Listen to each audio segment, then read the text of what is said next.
Bible से देखेंगे। मैं चाहता हूं आप ये बात सीखें, परमेश्वर का फार्मूला क्या है। परमेश्वर का फार्मूला वो नहीं है जो आप लगाते हैं, लेकिन परमेश्वर का फार्मूला वो है जो परमेश्वर का वचन बताता है।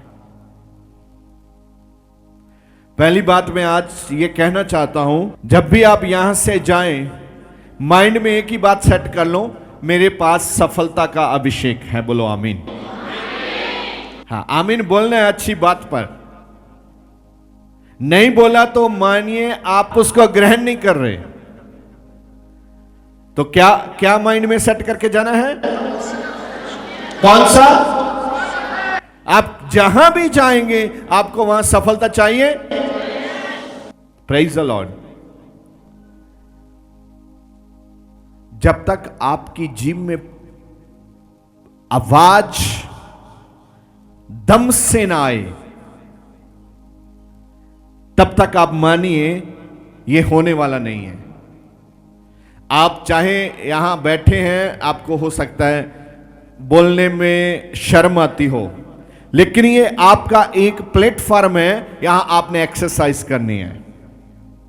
ये आपको खुदा ने दिया यहां चिल्लाने के लिए, आवाज डालने के लिए, ताली बजाने के लिए, खड़े होने के लिए, हंसने के लिए, रोने के लिए। आपको फ्रीडम है। जब हम प्रेयर करते हैं आप जैसा करना चाहें कर सकते हैं, लेकिन आप इस प्लेटफॉर्म पर आकर अगर एक्सरसाइज नहीं करेंगे, आप जिंदगी के जीते हुए पहलवान नहीं बनेंगे। जिंदगी एक संघर्ष है। इसको जीने के लिए आपके विचार में अच्छे विचारों को भरना है। अगर एक भी बंदा बीमार हो, विचार गलत एंटर कर गया, तो वो कभी ठीक नहीं होता। अगर एक विचार गलत आया तो हजारों विचार गलत आएंगे। उसको लगेगा मैं मरने वाला हूं, ठीक नहीं होऊंगा, ये हो जाएगा, वो हो जाएगा। एक ही विचार सभी गंदे विचारों को, नेगेटिव विचारों को जन्म देता है।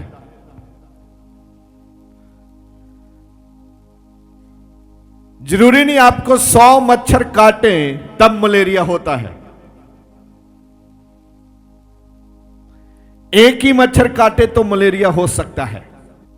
आपके पास 100 विचार अच्छे हैं, अगर 10 विचार अच्छे नहीं हैं, तो वो आपके 90 अच्छे विचारों को आगे नहीं बढ़ने देंगे। अगर आप सफल होना चाहते हैं तो यहां परमेश्वर की हजूरी में आपको क्या नहीं छुपाना, आज मैंने ये बताना है आपको। हम जिंदगी में बहुत कुछ छुपाते हैं, बहुत चीजें हैं जो छुपानी चाहिए, लेकिन बहुत चीजें हैं जो नहीं छुपानी चाहिए। और बाइबल इसके बारे में क्या कहता है हम सीखेंगे। आप पढ़िए, आप पवित्र बाइबल से आप देखिए कहावता 28 उसका 13 और 14। जो अपने अपराध छिपा रखता है, हां, क्या कहता है? जो अपने अपराध छिपा रखता है, जो अपने अपराध छुपा लेता है, उसका कार्य सफल नहीं होता। उसका कार्य सफल नहीं होता। अगर आप यहां बैठे हैं और आपने अपने गुनाह छुपा रखे हैं, बैठे रहो। यहां बदबू आती है, वहां परमेश्वर का अभिषेक काम नहीं करता।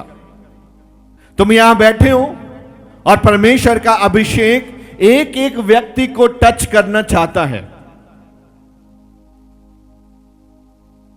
यहां बैठे हैं, यहां परमेश्वर का अभिषेक कार्य करता है। लेकिन जो व्यक्ति आपने लाखों गुनाह किए हों, प्रभु का क्वेश्चन ये नहीं है, परमेश्वर ये नहीं पूछ रहे आप कितने गुनाह करके यहां आया है, ये नहीं पूछ रहे। क्या पूछ रहे हैं? पढ़िए दोबारा।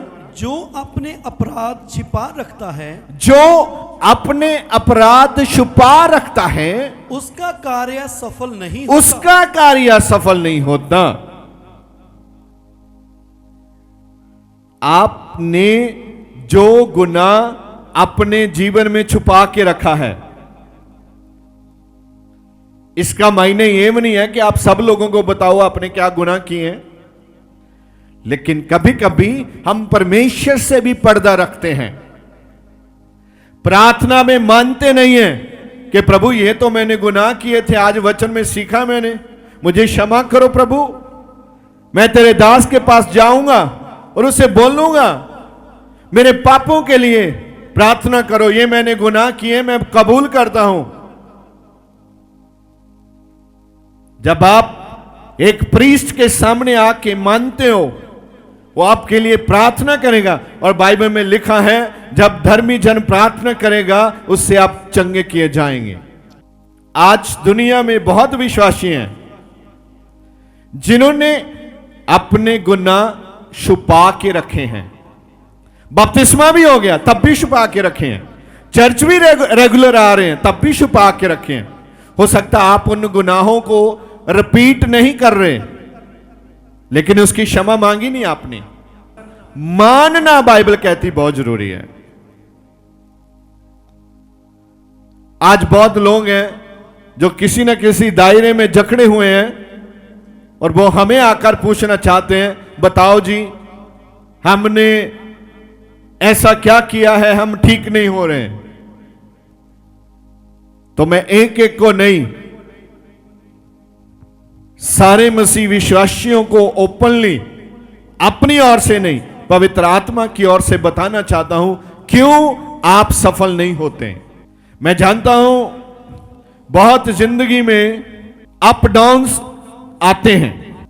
एक परिवार यहां चर्च में आता था,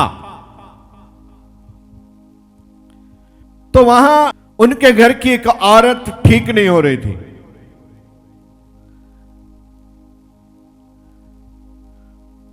वो काफी बार मुझे मिले। जब 3-4 बार वो मुझे मिले तो मुझे भी थोड़ा अच्छा नहीं लगा। किन के लिए मैंने प्रेयर की है, मैंने दिल से प्रार्थना की है, और ये सारा आज 9-10 जाने फिर उस औरत को लेके यहां खड़े हैं दरवाजे के सामने और रो रहे हैं। मैंने एक दिन उनको बोला, सब अंदर आए, 9-10 परिवार मेंबर थे वो एक ही घर के।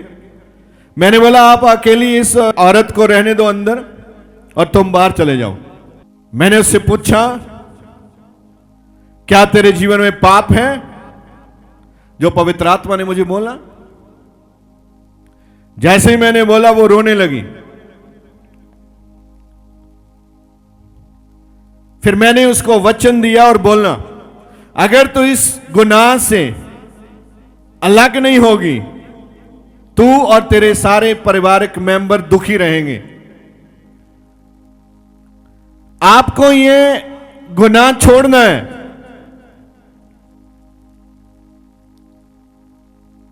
उसने बोला हां मैं तैयार हूं।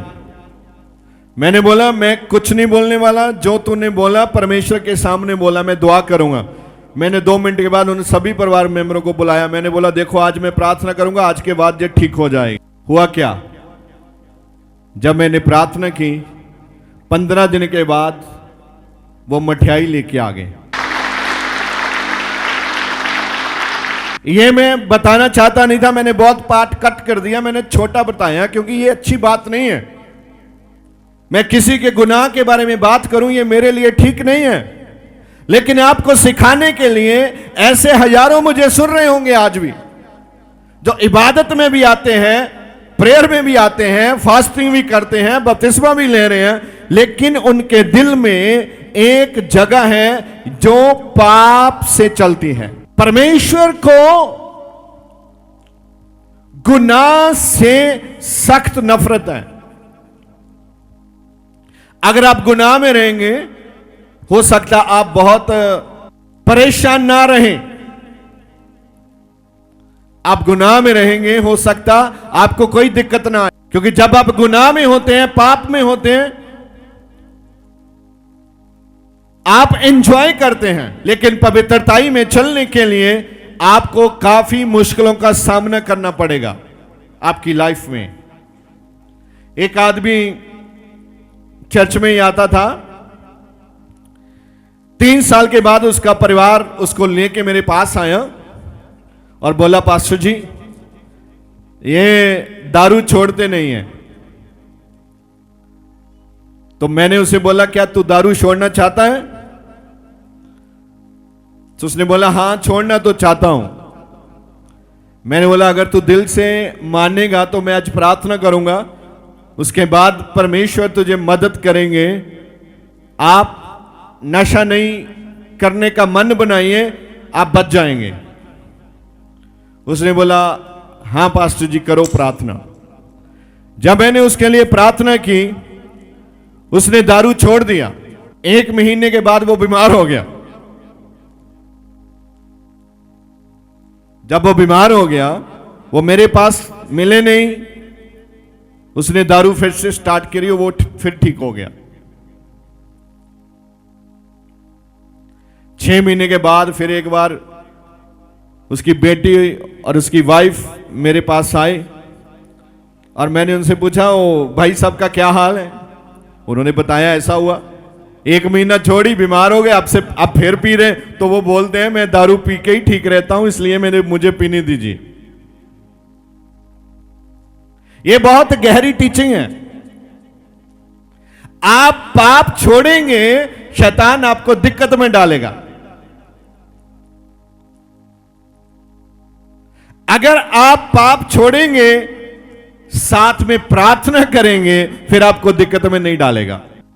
अगर आप, बहुत लोग पाप को छोड़ते हैं फिर पाप में घिर जाते हैं, उसका कारण ही है कि वो प्रेयर नहीं करते, वो अपनी लाइफ को प्रार्थना वाला जीवन नहीं बनाते।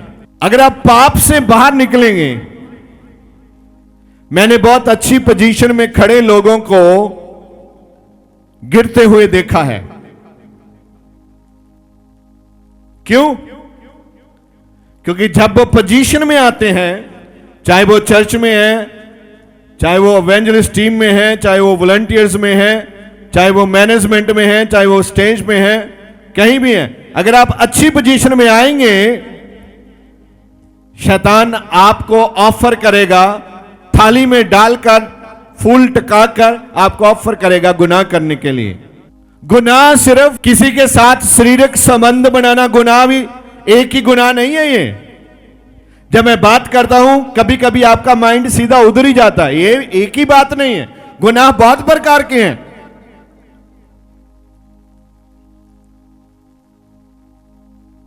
ये हमारा बदन है, इसमें रहना चाहता है पवित्र आत्मा। बोलिए, क्या रहना चाहता है? अगर यहां गंदगी है, पवित्र आत्मा यहां टिकेंगे, आएंगे?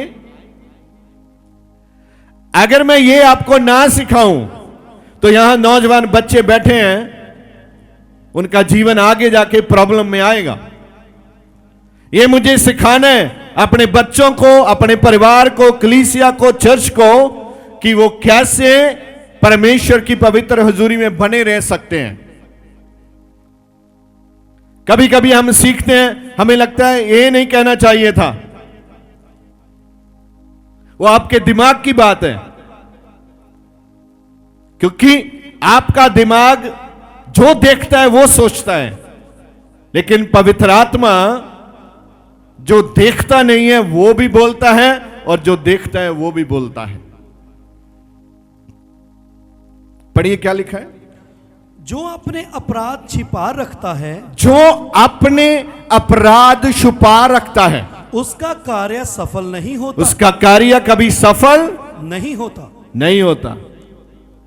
तो आप समझिए, अगर आप सफल होना चाहते हैं, पहली बात, आपने अपने और परमेश्वर के बीच में पर्दा हटाना है। खुदा को बताना है मैंने ये गुनाह किए हैं, उसको मालूम है आपने किए हैं, फिर बताना क्यों जरूरी है? सवाल है, जब उसको पता ही है आपने गुनाह किए हैं, फिर उसको बताना क्यों जरूरी है? क्योंकि बाइबल में एक वर्ड लिखा है, जब आप अंगीकार करोगे। जब बोलने की ताकत दी गई ना आपको, ये बोलने की ताकत जो है ये आपको महाप्रधान याजक परमेश्वर के सामने इस शब्द को रखने के लिए दी गई है। आपको अपना पक्ष रखना है आत्मिक लाइफ के अंदर, स्पिरिचुअल लाइफ के अंदर आपने अपना पक्ष रखना है। प्रभु मुझे क्षमा कर, प्रभु मैं आगे से वादा करता हूं, मुझे ताकत दे, मैं ये नहीं करूंगा। सवाल पैदा ही नहीं होता आप गलती करें।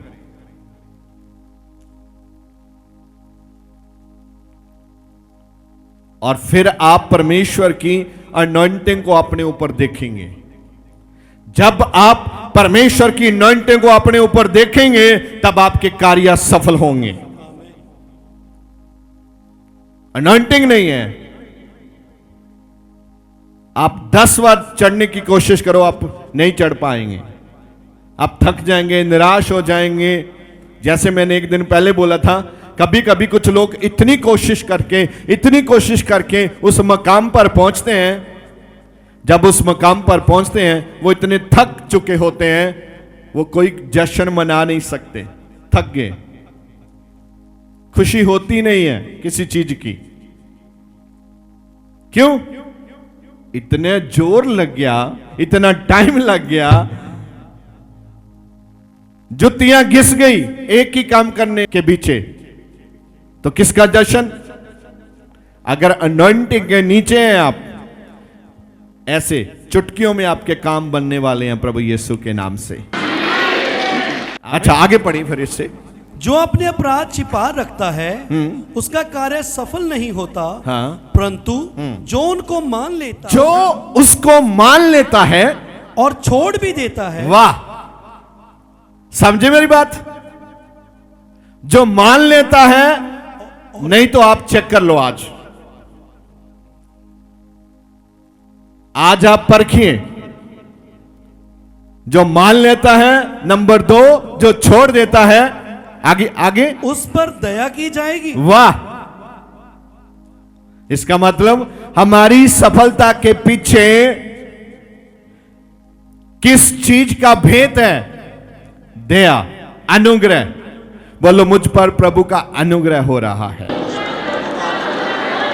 वचन में लिखा है दया, आप मानोगे आपके ऊपर क्या आ जाएगी? दया की जाएगी, प्रभु की दया की जाएगी। आज प्रॉब्लम क्या है? हम इंसानों की दया के पीछे भाग रहे हैं। प्रॉब्लम ये है, हम चाहते हैं वो बड़ा आदमी है, उसके साथ मैं जाऊं तो वो मेरे काम कर देगा। ऐसा नहीं है। अगर परमेश्वर की दया आपके ऊपर नहीं है, उसका अनुग्रह आपके ऊपर नहीं है, तो वो भी बंदा आपको सुना अनसुना करेगा। पहले आप परमेश्वर का फेवर लीजिए, खुदा आपको बताएगा किसके पास जाना है आपने। आप जाएंगे, उधर ही स्वर्गदूत खड़ा होगा, लाओ लाओ करो इसके काम, आपके काम किए जाएंगे। जब आप अभिषेक के बिना जाता है, आपके मुसीबत रहेगा। परमेश्वर चाहता है आपको मुसीबत से निकालना।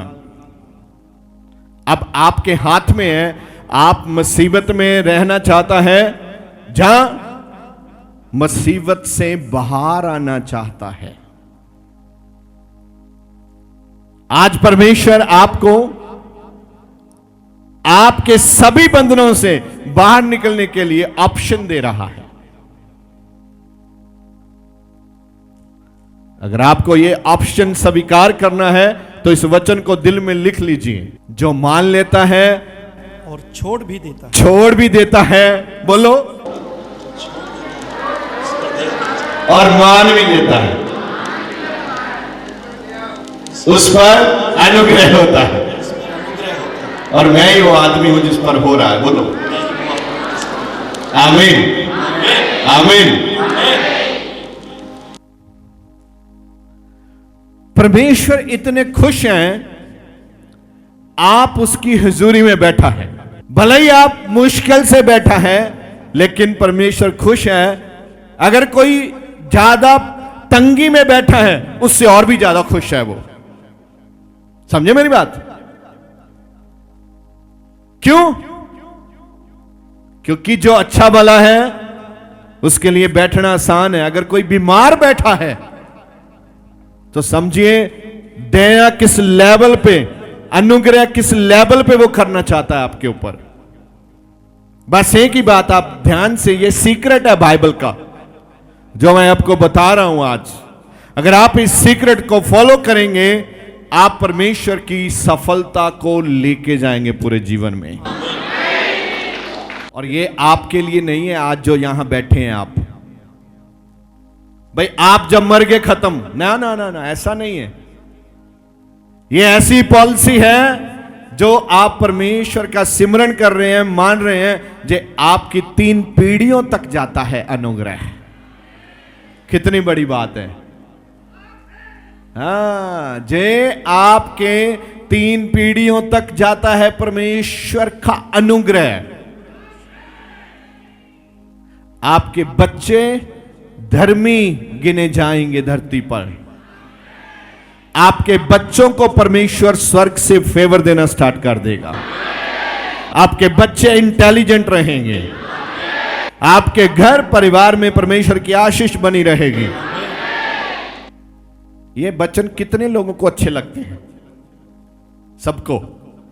तो खाली अच्छे नहीं लगने चाहिए, इसको अपने ऊपर अप्लाई करें। हर व्यक्ति इस गवाही के साथ खड़ा हो कि मैं एक सफल व्यक्ति हूं। आपको सफल व्यक्ति बनना है।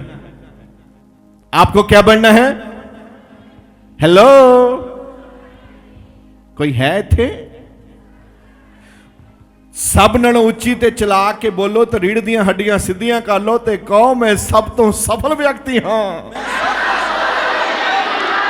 चीख के कहो ये आकाश तक गल जावे। ते जिन्हें इत्थे सब तो जोर ना किया, वो सब तो सफल व्यक्ति अज प्रभु यीशु दे नाम है। क्योंकि बाइबल कहता है संग अड ते मैनू ते सरफा। वो कहता बोलण दा सरफा तो यार बंद कर दो। कई बार असी इन्ने मतलब कि असी बोलण दा भी सरफा किया होया, असी बोलते नहीं खुदा दे घर विच आके। ते वचन जेड़ा एक्टिवेट नहीं होएगा थाडे लिए। इनू एक्टिवेट करने दे लिए बोलना जरूरी है। बोलो बोलना जरूरी है। हालेलुया। हाँ जी पढ़ो।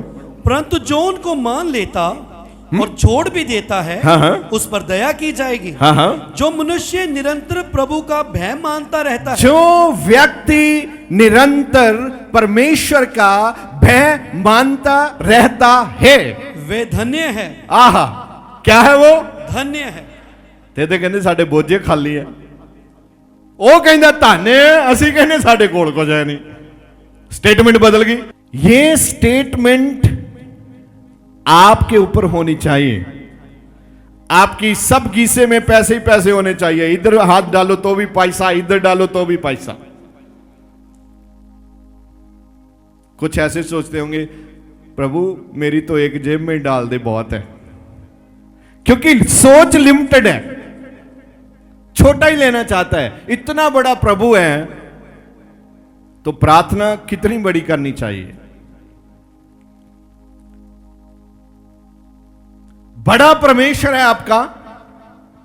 आपको जब भी प्रार्थना करनी है 80% क्या करना है? वर्शिप, धन्यवाद, आराधना, और 20% ही मांगना है। और वो 20% इतना नहीं मांगना कि प्रभु मुझे तो 2 मरले का प्लाट चाहिए। इतना बड़ा प्रभु है 2 मरले मांग रहे तो। मेरी बात सुनो, जब मांगना ही है तो बड़ा मांगो यार। देखो, जब मांगने ही चले गए आप 10 रुपया क्यों मांगते हैं? 500 मांगो उससे। आप छोटा क्यों मांगते हैं? जब तक आपकी सोच बड़ी नहीं होगी तब तक आपको बड़ा नहीं मिलेगा, क्योंकि वचन में ऐसा लिखा है, मांगो तो। जो आपके पास बैठा उसको मुंह घुमाओ और बोलो प्यार से, मांगो तो दिया जाएगा। ऐसा वचन में लिखा है। आमीन। आमीन। एन कड़क रोटी वर्गा होना चाहिए जिहड़ी दोपहर नूं खाने आपां। हाँ, ਐਵੇਂ ਢਿੱਲੇ ਜੇ ਮਰੂਏ ਜੇ ਬਣ ਕੇ ਨਾ ਆਇਆ ਕਰੋ ਜਿੱਦਾਂ ਧੁੱਪ 'ਚ ਮਰੂਦ ਹੋਇਆ ਹੁੰਦਾ। ਪਤਾ ਲੱਗਣਾ ਚਾਹੀਦਾ ਬੰਦੇ ਰੱਬ ਦੇ ਪਾਣੀ ਛਿੜਕ ਦਿੰਦੇ ਸਬਜ਼ੀ ਵਾਲੇ, ਦੇਖਿਆ ਤੁਸੀਂ? ਐਨ ਰਹਿੰਦੀ ਹਰੀ। ਐਦਾਂ ਆਪਣੇ ਉੱਤੇ ਆਤਮਾ ਦਾ ਵਚਨ ਦਾ ਪਾਣੀ ਛਿੜਕਿਆ ਕਰੋ, ਮੁਰਝਾਇਆ ਨਾ ਕਰੋ। ਐਨ ਪਤਾ ਲੱਗੇ ਪ੍ਰਭੂ ਦੇ ਘਰ ਵਿੱਚ ਆਏ ਆ। ਮਜਬੂਰੀ ਨਾਲ ਕਿਸੇ ਨੇ ਨਹੀਂ ਆਉਣਾ। ਉਹਨੂੰ ਪੁੱਛਿਆ ਕਿੱਥੇ ਚੱਲਿਆ? ਕਹਿੰਦਾ ਯਾਰ 5 ਹੋ ਗਏ, 7 ਕਰਨੇ ਆ। 10 ਭਲਾ।